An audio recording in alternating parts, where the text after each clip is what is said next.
Princess Ashi Chimi Yanzom Wangchuck, Your Excellency Prime Minister, Honorable Minister Foreign Affairs, Honorable Limpos, Dashos,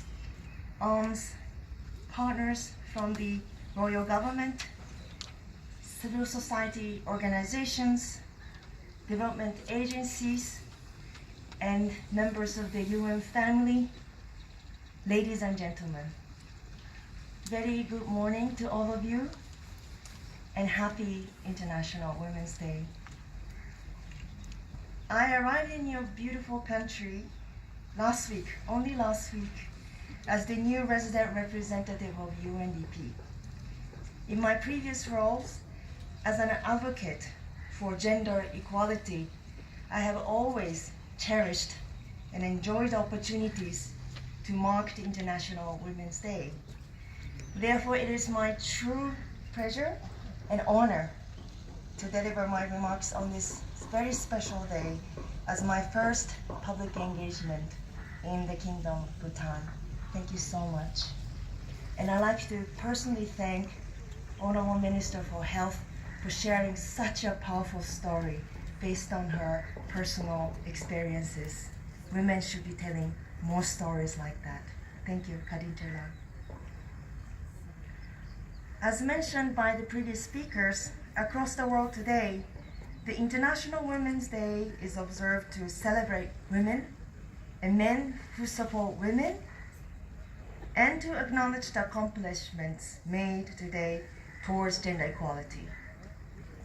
Today also presents an opportunity for all of us to renew our commitments to realizing a world that is just and fair for all women and girls. This year's theme for the International Day, as mentioned before, is Think Equal, Build Smart, and Innovate for Change. The theme aims to foster innovative ways in which we can advance gender equality and the empowerment of women and girls, particularly in the areas of social protection systems, access to public services, and sustainable infrastructure. We are indeed living in a very fast-changing, fast-evolving world where innovation and technological advancement provide unprecedented opportunities. However, we know from the global indications there's a growing gender digital divide, and indeed, women are underrepresented in the fields such as science, technology, and mathematics. The underrepresentation of women worldwide means that we are prevented from developing and influencing gender-responsive innovative solutions to achieve transformational gains for the society and the world. Women need to be equal partners, and our ideas and experiences need to influence our collective future. Based on current trajectories, existing interventions will not be enough, will not help us achieve a world where women and girls do not face any gender discriminations by 2030. Innovative approaches that disrupt business as usual are central to removing structural barriers and ensuring that no women or no girls are left behind.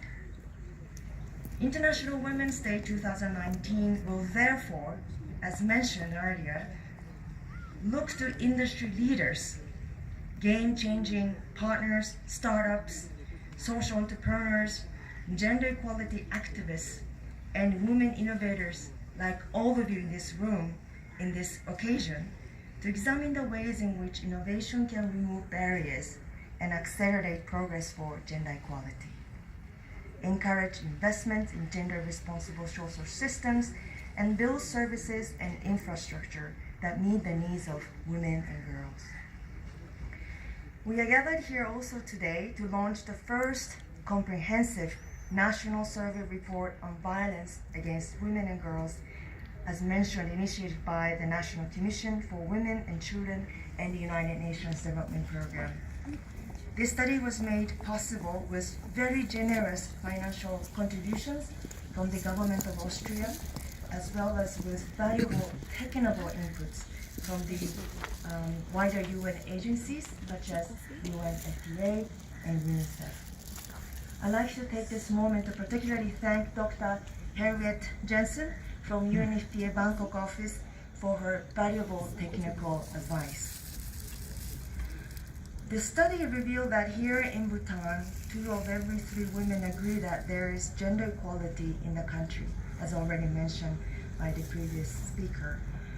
I must say, in global comparative terms, this is very encouraging, since it means that the most women think that the country is living up to what is rightly guaranteed in the Constitution. However, it has also been found that half of Bhutanese women interviewed agree that it is okay that a man hits his wife under certain circumstances, such as when he finds out she is being unfaithful or does not take care of children. The study also found that more than a quarter of Bhutanese women who were interviewed stated that they had experienced physical or sexual violence by anybody, as mentioned earlier, since the time they were 15 years old. If we only look at intimate partner violence, 15% of Bhutanese women interviewed stated that she had experienced physical or sexual violence by a husband or other intimate partner. This means that a woman's own home is not always a safe home for her. The intersection between violence against women and violence against children calls for great attention more than ever. The study on violence against children and young people in Bhutan 2016 showed that more than 4 in 10 children aged 13 and 17 years experience physical violence at home. Growing up in a violent home has important implications for child's development. The studies have consistently demonstrated that exposure to violence as a child is a risk factor for involvement in intimate partner violence as an adult. These studies confirm the need for raising further awareness on violence against all vulnerable groups, be it women, children, and girls. Domestic Violence Prevention Act and the support services available in the country need to be further disseminated and made known.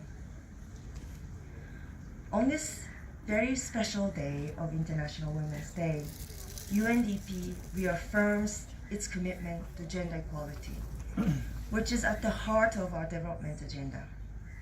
In close collaboration with our UN sister and brother agencies, UNDP would like to support our partners in eliminating gender inequalities through targeted gender-focused programs. We believe that these studies have laid an important and useful evidence-based foundation for all of us around this gathering to work together.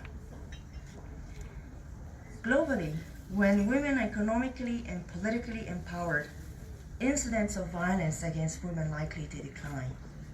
Today in Bhutan, while progress has been made, there are only about 15% representation of women in parliament. Given women represent half of the population, we like to see more women's voices reflected in the parliament, and this continues to be a global challenge. Today, we shall also reflect on many challenges and issues women face today as we celebrate and also the collective achievements we made in advancing gender equality. We are celebrating today the exceptional skills and outstanding contributions of women's artisans from all over the country by inaugurating the National Textile Festival. I'd like to warmly welcome all of you to the festival inauguration and wish you all a very successful festival. As you can see, although I'm only a week old, I'm already a big admirer of textile tradition and the handicrafts of this beautiful nation by wearing your kira. Taking this opportunity, I'd like to congratulate the Royal Government of Bhutan, particularly NCWC, and its partners for their persistent determination in working towards gender equality and women's empowerment. My sincere gratitude also goes to Her Majesty, the President of Renew, for all the tremendous progress that the organization has made to date in respecting, empowering, and nurturing women in Bhutan. The leadership only reinforces a commitment from the highest level in making a difference in the lives of women and girls in the country. I'd like to also sincerely thank Her Royal Highness and His Excellencies for gracing the occasion. Your presence means a lot to all of us today. In closing, on behalf of UNDP, I'd like to express my sincere thanks to all our partners gathered here today for making valuable contributions to the study and taking the recommendations forward for the greater gender equality in Bhutan. I wish everyone a very successful International Women's Day and the Textile Festival. Once again, happy International Women's Day and Kadinjima. Tasudene.